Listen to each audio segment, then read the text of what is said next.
kan thenom pa zirtir tu pa zun bung som lina chiar chun zom do nila ama sain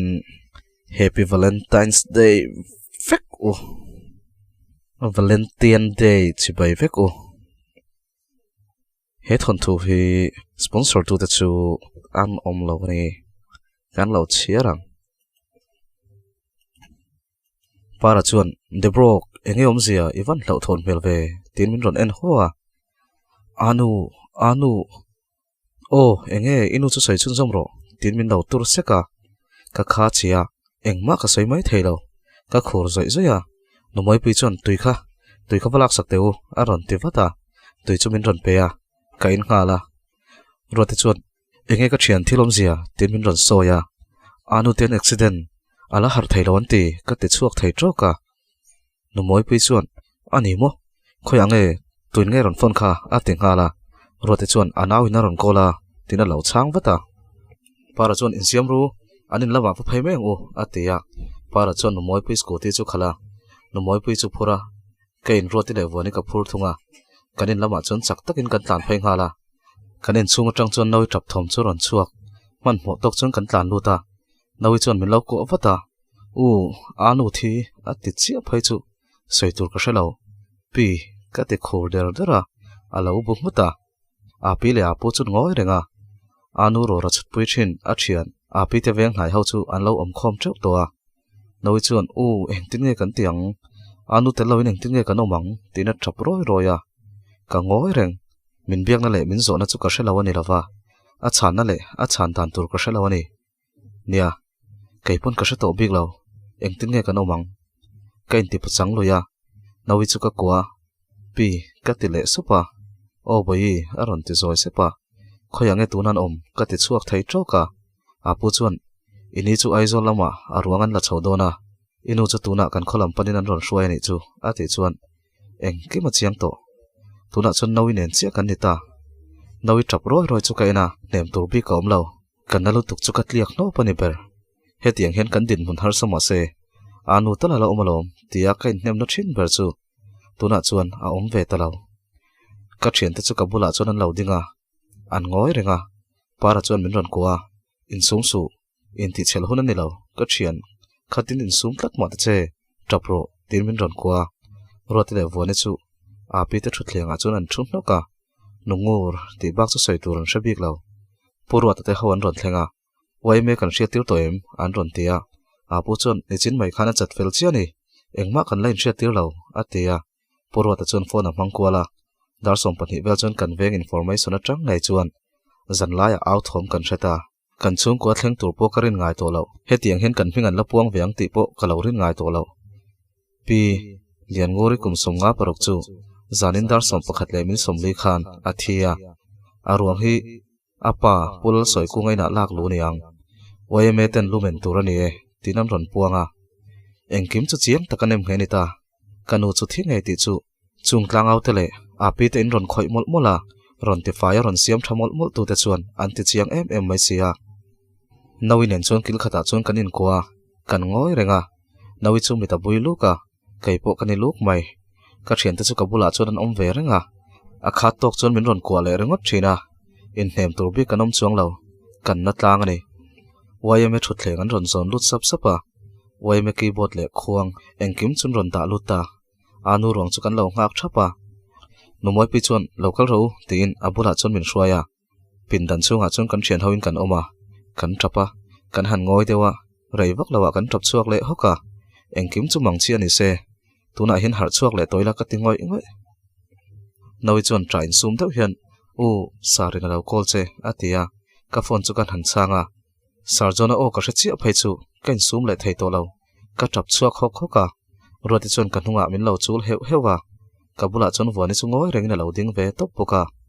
sarjona chuan hei karon chuk don che dar thumemo darli vela chuan karon thlingang atia chan dan tur po ka shelo ti vel chau chuan ka changa enge ron soi ti po chian takin ka hre mu mal lo kan room parda chun ron keu dek deka kawa hoi phaya api vunge ni min mu rol chon boite apoi e mai ka khongai lutuk cheu ti in min kwa ka da ka he chu ka pet fan fana tra lo ka tuma ka thei thlot lo pathian chau lo chu dem tur ka hrelo thi na hi engwangin nge kan chunga mi pon thi ve tho nia nga tinge mi chun thi ve tho engma hi dik lo pathian hi tul lo kan mo lo atel lo in kan om thei ani pon min ngai sak chuang lo ti in karil ru chon pathian chu an chia ka lo mol mola api vungi chu kan pula chuna ron thua para tak nial pen sei tur hrebik lo chulai hmuna chon trap thom chau lo chu thom danga om lova chau kalaman che boy rimul mur nen chau lo chuan thom danga om lo pona chon motor ron thlenga api trapri ka hreta ka fanu ilo ho dan chu mo ana ka tilutuk ti in a trapa ka chuak pheingam lo nawi chu tlan chuaka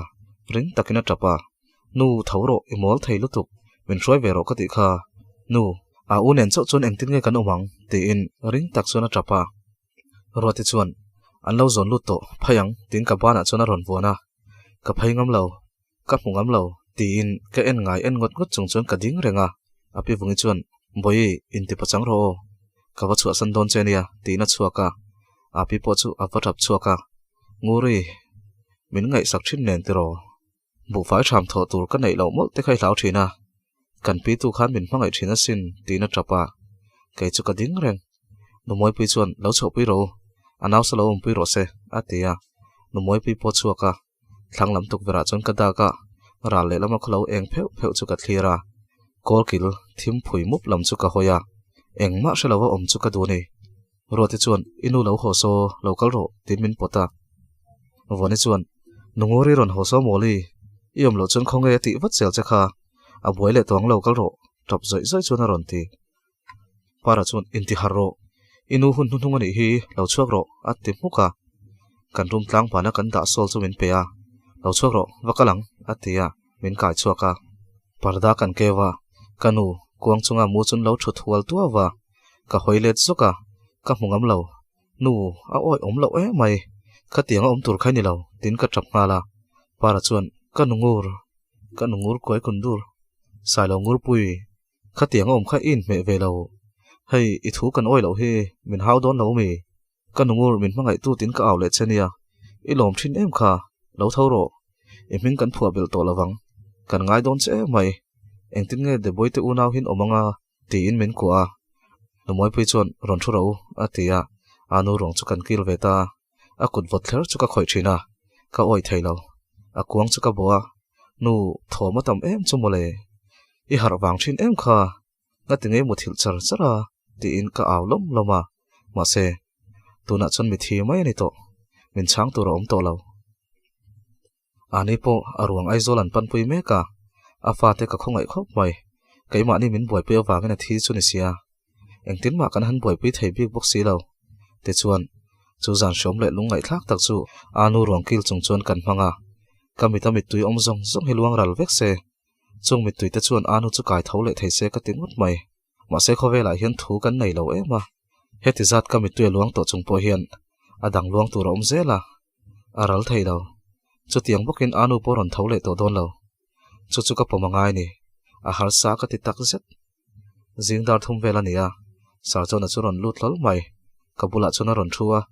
kan sum thei lo ka trap rek mai sar chona chon min kwa min hne mol mola atong kam chuak te chon ka tra ti chuak zual zel si a pu chu mi ta sen vera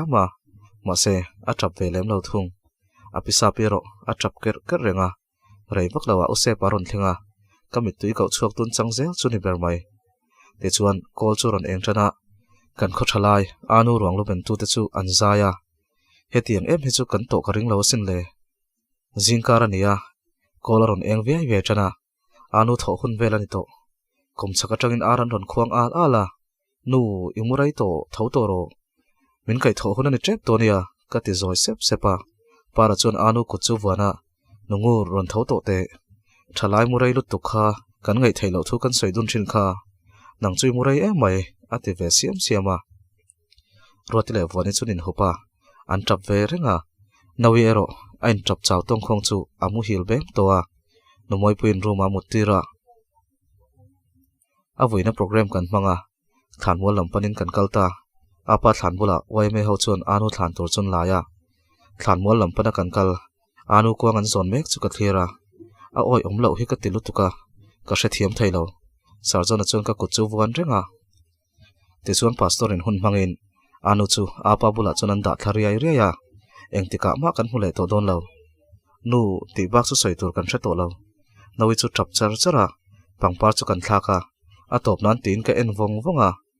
anu min uipuya kanu vuina ron kal ho chu an let sang sanga kai chu ka ding renga nawi po ading ngoi reng wayme ho chu arwang vur turin anin ring to hle mai ka phal thai ngang lo ani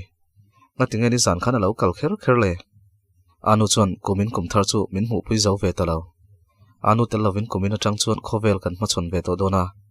ka hu phur ngoi ngoi ani roti chuan ka thian kan ho to mai don em ni ati zoi sepa wani chu ka bula ding renga para po sarjona chuan tirole I ho angule midang pon let vek tonia ati zoi sepa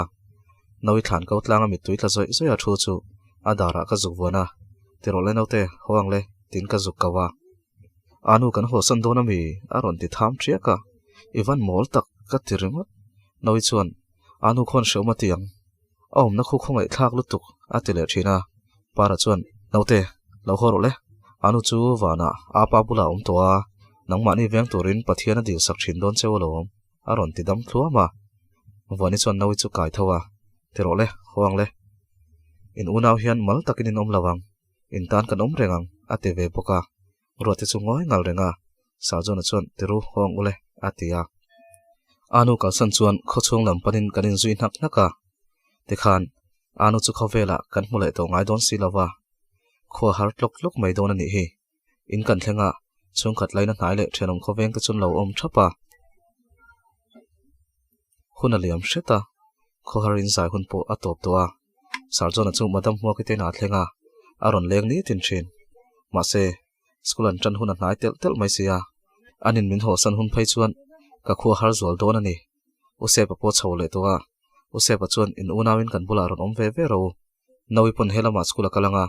nangin ni dule ina nga kanga dule na tho to te zong venga atia api poinan bula om ve to chuan min ti boka helama mal taka omai chuan ti in ka o ve topa ka thian te ne na kanin kalsan ture ro kalungai lok tak setani january ni rokania sarjona ho chhole to dona ka scooty chuan ka zuya khodai thleng ka thla sarjona chuan ka bula ron umula in unawin ron omanga nawi po kan skula ron lutanga ni mailom ati chuar chuara chutirungot chu diklawang nupa kan lani boxi lawa ka ti siam siama sarjona chuan nupa chu kan ni thai rengalom har satnate alom zok emni atia ka hre thiam lo nawi hi api ten ompuyan du boxia hun ko tain khatri photang kan omin han om photila kan ton tur ang han tong photila te chuan kan panhi chu kan ngai to thadonia ka tia in thlanan kanin kis le vong vonga tuna chuan kanin mule mai ton ka ring lo sarjona chuan aizol lampan turin min tlan san leta ka thlir zui vong vonga kami tui chu ka hruhul zewa kanin lampanin ka let lea kan kota chuan para le woni chu an lo oma para chuan va hanin thlana sa om em khai va tapelo min ti ngal trap mai lo ho to ro inin om ka ti ni kha tin ka changa ka nui lui suka woni chuan in su turin kan ron panche a ron ti o suk tur kan nga to lutuk inin siam to mi ka tia in siam lo kan ron kol che ai la theilawa ke ngein kan ron kalta ni hi iwa han poimo takem para chuan lo ti zat zata suk tur chu ka zong khoma para chuan kan chaudon khoi scooty chabi a ron ti petrol om lo thun ngal ro ka ti chuan para chuan oi ni min loka vokin thala pahnih lai le ngal I hau sak don nen ati zui thun mai ro nang po poisai nei ka ti ve ngal wani chuan thun sak mayang khopui nula turania a en ran ani so alo ti ve supa scooty chabi chu ka peya an let lea reivak lawa suk tur nen an ron thlenga wani chuan pa scooty ron khal thavea para chuan kaning lutuk dam veng nula son min ron lam ro a ron ti le to so kha khurla kan kaldon boxi kan walamange atia roti lam tur chuna phei lea roti nen chuan an ron thlenga an ron in hial ngal wani chuan ininom in hial reng chu kalangu midang an lo in suk ve phei chuan in suk na tur hun nom lai an lo om vek sel ati zat zata chutia kan in hial lai vel chuan anun kal mai ro in nom lutuk aron ti mel lutuka aruk chon ka zong kwal ruaya anu o ka hriat lo na po arai ta hle mai ngaya nei har ka ti tak zet nei ruatin en chon scooty chon kanin phura kan suk tur chu ma kan da ruatin a pom boka kan tlan chawa anu te ro ra chut na zon chu kan thlenga mi chon hnan than le towa anu si chu alo all dia ya ka en vong vonga ruati bula chon ala thut ve mel te ro ka ti sepa ruati chuan nia a om lo hi kala oi theilo ma se a tak tak ani boxi a chang chun khover he chu hriat thiam har ni tro a ti siam siama pathian hena voi me so ti in thu thamin shil le ngala pathian ka that pha hi hlaw e mema ma se kai chon karel ru ka siam fel to pathian ti vel ka ngai sak to don lo ka omin ka top don ti chu karel ru put me ka ni ma se chu tianga ruatin min fui siam siam po chuan ka ngai dan ni lo ma se nial kher tul ka ti lem lo karel ru anu ron lang thina pathian la ka vui lo tur khan min ti na sat thin kha ruatin thanem ngai taka a thiamang to ka min fui ve siam siam na chuan anu khamin hriat chaw tir thin tui khura chon kan thlenga mi khol pa valai ve deuh hi lo oma alo in su tur tura para chon oi tunge moni le a ke khu bai deuh le ngalin ka hria phei chamani anga ka zuk bo thut done moni a ti chu kan nui ar ara e vai so thing la tura niang ka lo ti wata wani chon ani don chu vai ho tui khur pan pe zia hi chu alo ti ve boka tui khur chu kan zuk thlenga para chon baya nangma khain su zo to don em atia chu vai pa chu bomut ringota wani chuan keima nin su ve du to mo nangma thil hi da sunang o ti in an suk sa ho chu an nor tom saka vai pa chu na phal lo nge ni alo pot son ve a para chuan oi a phal lo elo a sak thak lo lalpu baya hei he tui khur hi mo chuan le manga ta to kan pu teramania kan kho tui khur liao liao ani hi nang ni vai in ti thuna turani lullo ati hlak hlaka athil suk chu da son sak maka vai pa chu lom lo mel lutuk wani le para chu rum tok chuna mela ruatin en chon kan nui suka kanin su zom maya vai pa chon suk tur tlem lo la na ya kan sira chuna su ve sut suta kan thom no te kan suk mol mol lai chuan sa so maron thleng hlola para chon a ve te mel chuan innu na tir lui chem ni alo ti ngal sa so ma chon lalpar moi kanina khen ka thu ber nui suk chuna tia para chon dikchi in nuam lo lai chuan alo ti supa sa so ma chuan sar in su zo to mo aron ti chu pa chon mi zo tong dik tak pai ai lo hian o ka zo ni mai inin hria ne mo a ti chu kan meng bial pupa para le wani chun in ena an zak lu tok chun then chak chaka sar so ma chuan hria e para hai hi kan het tur ani hi tlangwal tho ni hi o ti na nuya kanina omri dona a ti zong ha zat para chon min ron sika oi ka zak lu tok khovel hi off lok teu aron ti oi backward zot thaise ti in min hok le zeu zela chupa chuan zoram akania ala te zui para chuan oi a pu zoram chi bai o ati pa ni ai he chuan nangma in sume kami ati ve kher para chu zalo deuh chuna nuya soma kan ho thei o para chu kawin hey mama milo hlan pui lok mai atia para chuan o karon kal kapu zoram ati loi ruta athil suk chu zon phei puya sar som le he chun tlan lema para chuan oi khatiang a zoram han ni a mel en reng khan zoram ani mel a pul hol lo karim gan chavel ni omani ta zak e ati vong vonga wani chuan nangma awang ve kani kha iti ngal pop popa alo ti ve pok para chuan o nang ni pon vai moin ti ve tho kha a poi lo a engma hlok puina tur kan nei chuang lo ati le a kanin su zui bor bora anu le ani thing hunan kal don zante athil ba boi pui tur te chu ka sai chuaka para chuan I papu te la ka chuan FIR the lut lo mi chu number po chin chui lo mi ati ngal midang po chuan enga tinge chu chu tu nai soi chu achia kai chu I papu te no pa kha vai khat na na chu trim ka dunia an ron kal le don te ro an lo tia o tun thani som hian an ron kalang poisa velin hlan fel turin ka tia para chuan ka ti thai don alom engtin mo tak chuan ka lo ti don alom kai chu e an chung na na chuan nom sa hian ka siam don lo reng atia inu te po kha accident sakhian lo mai thesin ti ina soya atira chuan ka ngai dan ania mase khami zan khan papu te no pa kha no hriat in an chatla zinga po khan papu ya ron kal ven tia anni chun ni lawaniang tin ka changa para chuan anni thai tho midang pon tir thai kan chui turani FIR chi thelu tem atilea number chu kan chui tir vea mase engma chanchin kan la shalo kan hausa tok lawaniang ngai sakan lo lo mai chu wang chuan FIR po the lutila engmani chuang lawang accident ania a khal tu pa khan zu royan ti boka investigation an vati na khan chuizui ai chuan final khal khan tan chuan a hadam jok para chuan iring hel ve mi lo mi min ti le a omzi omlo mani chui chuan ka chui ve a papuya le anu pui chu an ni theilo na chan satam zoka ma se min ron kol tuai ro kha chu kalanga event ru renga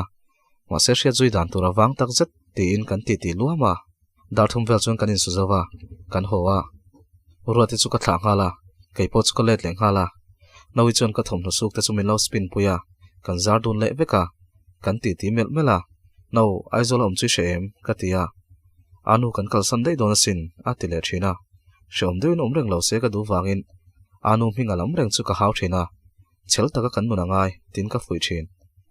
o kan kal san don ani lo anu chu chol to lom soi chuak fo su om zi om to lo ka tia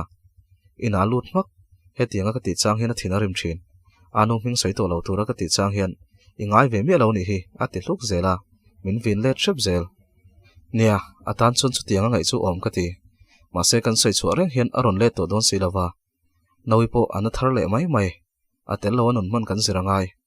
nawi tan nu ka ninga ka thai to pin ka en kolang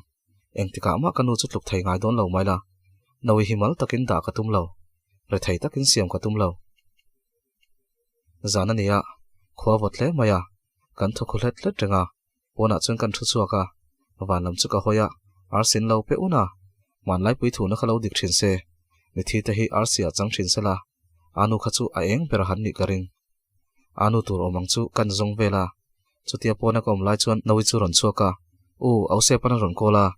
iril ru siam fel to em skula chuan admission ka lo ti sak don che ma ron tia tin nawi chuan min ron rila karil ru ka siam fel vek towa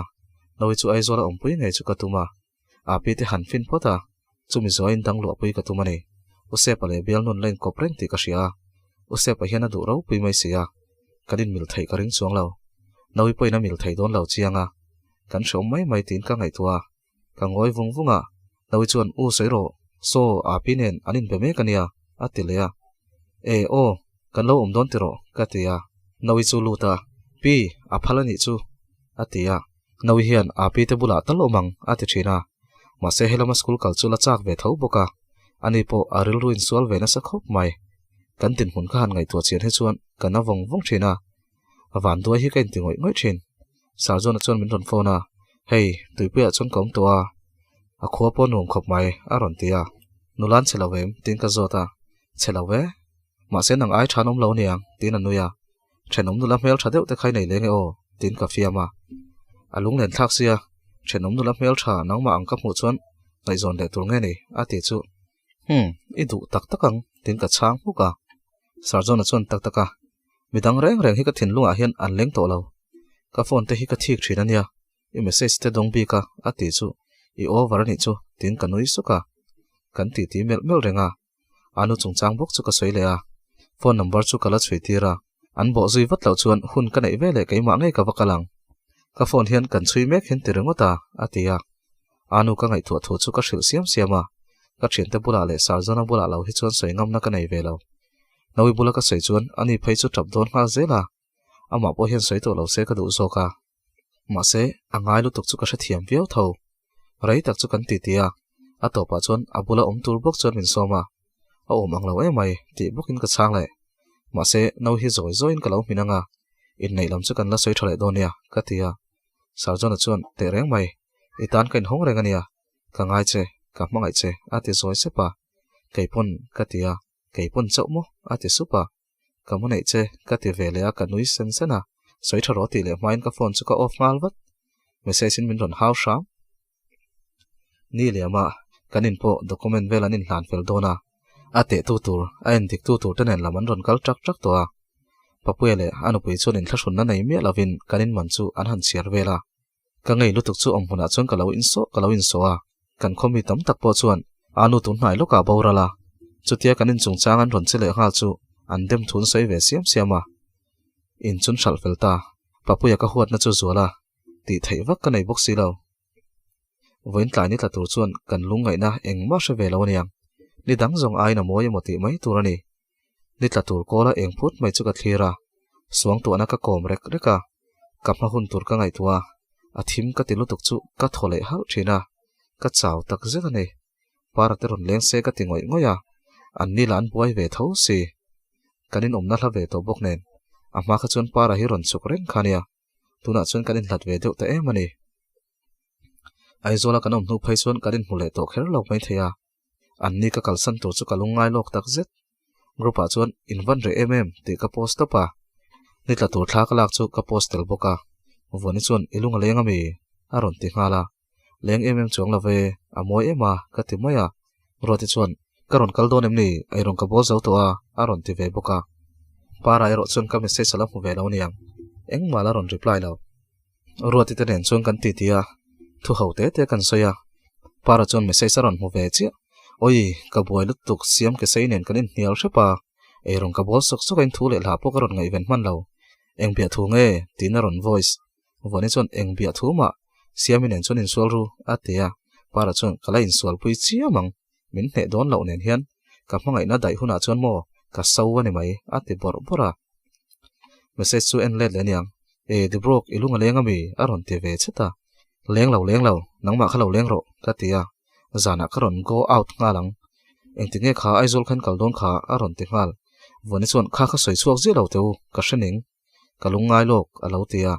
roti chon diksi ma seng tika nge kha aron te vele ni som palia kan chaudona